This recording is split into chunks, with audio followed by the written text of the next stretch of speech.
Okay, so here we're doing another test. This time we're going to be testing the difference between the number at the top, which is your EPA rated range, and what you actually end up with when you put a destination in and it gives you that estimate.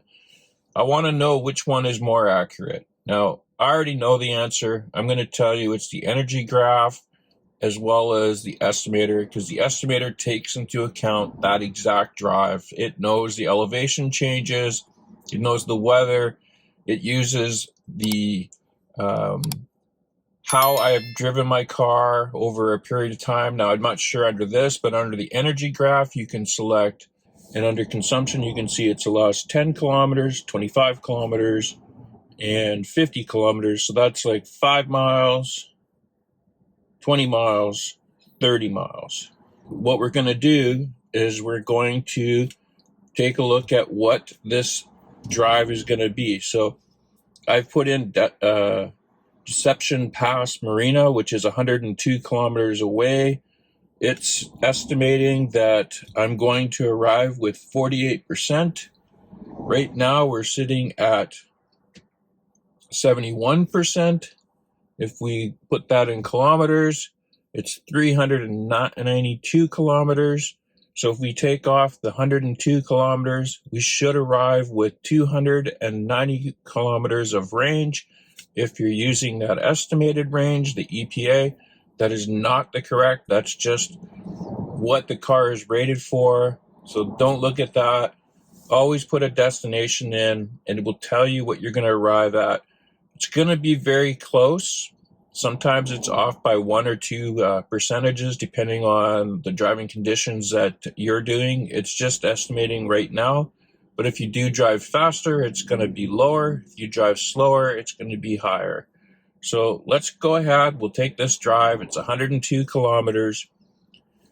The EPA rated range again is telling us we have 71% at 392 kilometers, which means we'll arrive with 290 kilometers of range, which we won't.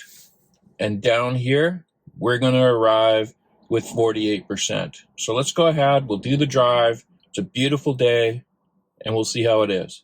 So here we are. We're just starting off. We're just leaving Birch Bay, and we'll get on to Highway 5. Interstate 5, and we'll head south down to Deception Pass, and then the marina's just right there. So we'll go ahead, we'll do this drive, and we'll see how it goes.